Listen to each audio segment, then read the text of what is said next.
friends, this is Hedda. Today I want to review a notebook that I don't think many of you will have heard of. It's from a Norwegian company called Memo of Norway, and they kindly sent me this notebook to try. This video is not sponsored, but I did get the notebook for free, and they made a discount code for you guys to use if you're interested, but it's not an affiliate code, so I don't make a commission off of it.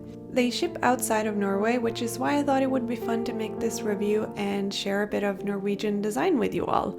This video will be built like my other notebook reviews, which means I'll start with explaining the basics of the notebook, I'll do a pen test, and then I'll talk about environmental responsibility and my final thoughts on the notebook. So let's get right into it. This notebook is an A5 size and it has 300 pages, so that's quite a lot more than what I'm used to with my notebooks. The paper has this beautiful burgundy color, 120 GSM, and has a 5mm dot grid. Already this notebook is unlike anything I've ever had before. It has 3 page markers, it has an elastic closure, and it also has a pen loop. The cover is PU vegan leather and it's quite textured. A lot of vegan hardcover notebooks are super smooth and almost shiny, but this one is matte and has a rougher feel to it.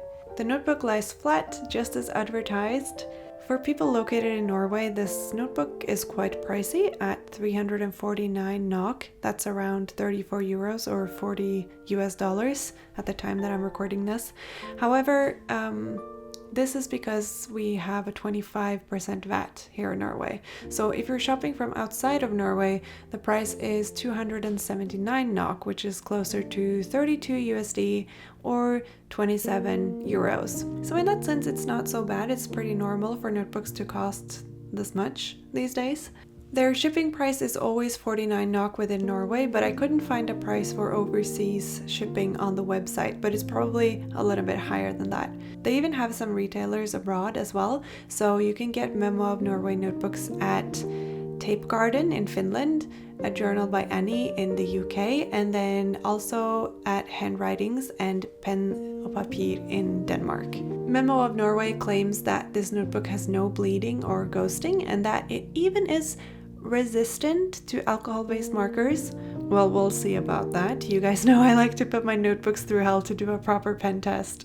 And speaking of pen tests, that's what we're going to do now.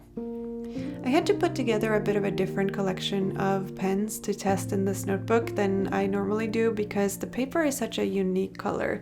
Usually I use a lot of pink markers, but I didn't think that they would turn out as vivid as other colors on this particular colored paper, so I went for a mix of different colors and markers. Starting with my Platinum Preppy fountain pen as usual, I was positively surprised that black pens show up really well on this paper.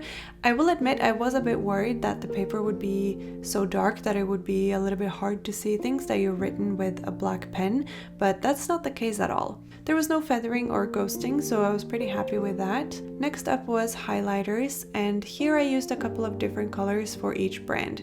I used a red and a royal blue iconic two-way pen, and I chose the red because I was curious about how red markers would look on burgundy paper. They both showed up fine, although the blue seems a little bit muddier than it does on white paper, but that's kind of to be expected. I also tested a couple of zebra mile liners, which both showed up nice on the paper, although the colors look different than they would on white paper. I'm probably going to say that a lot through this pen test. The next type of pens to test is brush pens. So here I got out some black brush pens as well as some colored ones. I didn't experience any feathering or ghosting with the black brush pens and they sit very nicely on the paper.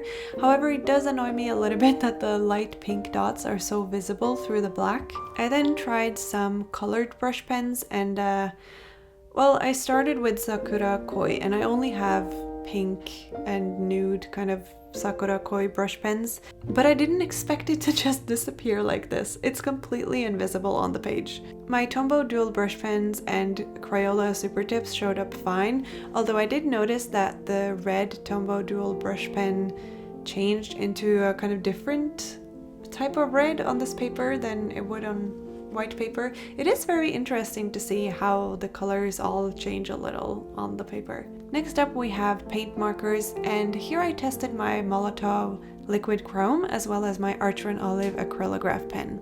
They both needed 2 layers to be opaque, and with those 2 layers there was some bleeding from the Molotow liquid chrome. The acrylograph pen didn't bleed, but you can kind of see on the back side of the paper that there's definitely something there. Next up, I thought I'd try something that I normally don't do in my notebook reviews because it always seems kind of redundant, but this time it made a lot of sense, and that is to test colored pencils. I figured colored pencils might be really fun to use on darker colored paper like this, so I got out my Faber-Castell Polychromos and my Pilot Color Eno pencils, and I think the color showed up really well for all of them. And then I was interrupted by the fire alarm in my building, so I had to go for a walk.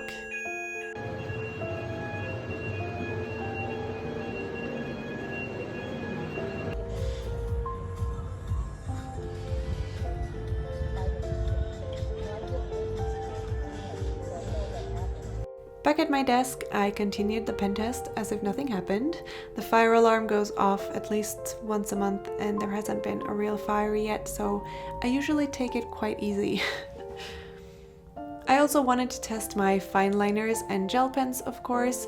They all showed up nicely and I think I really like the look. This pen test is a lot about what colors work on this paper, as well as what type of markers the notebook can handle. Remember how I said the website claims the paper can handle alcohol-based markers? Yeah, I didn't want to believe it until I saw it, so I got out some Copic and Deleter markers and I started testing. And they all bled through. A bit of bleeding with 1 layer and a lot of bleeding with 2 layers. And if you use alcohol-based markers, you put down a lot of layers. So I don't agree with the paper being resistant to alcohol-based markers as the website claims. I think that it's very misleading. I would be quite disappointed if I bought this notebook thinking I could use all of my Copic markers in it and then I can't. I mean, yes, it doesn't feather, so you can definitely use alcohol-based markers, but they will bleed, so I don't know.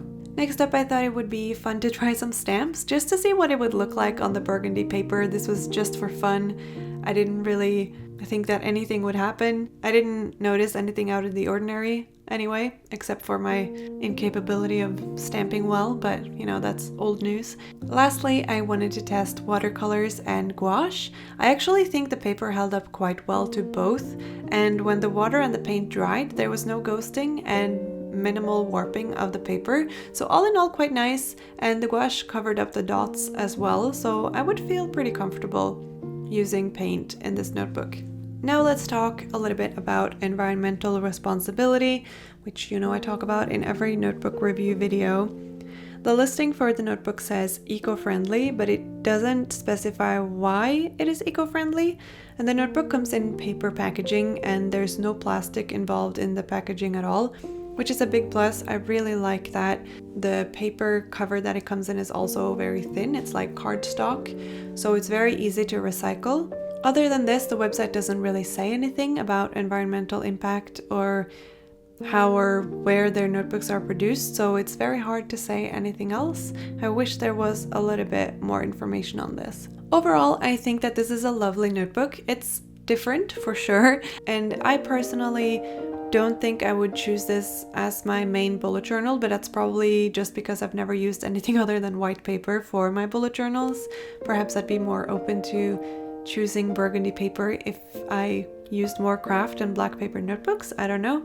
I think that the color is beautiful. I think you could make a really pretty bullet journal with this notebook. I also really like the 120 GSM paper because sometimes 160 GSM does feel a bit too thick. The no ghosting part is great, of course, but I've used 120 GSM Nuna notebooks before and I loved them, so I'm definitely open to lower GSM paper. I just think that right now the trend within the bullet journal community is definitely 160. If I have one complaint about the appearance of the notebook, it's that the fabric that the paper is stitched to is bright red and yellow. I just think that it doesn't really fit the overall feel of the notebook and it bothers me a little bit. Other than that, there isn't really anything to complain about.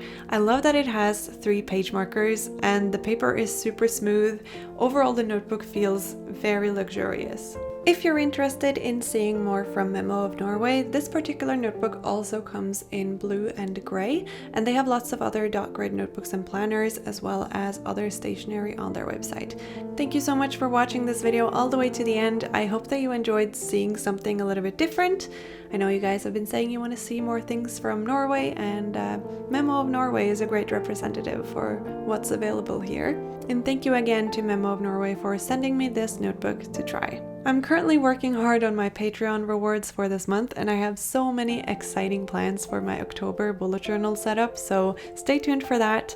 I also have new stickers coming to my shop on September 15th, so make sure that you follow me on Instagram for updates on that. I hope that you're all having a lovely day, and I'll see you next time. Bye!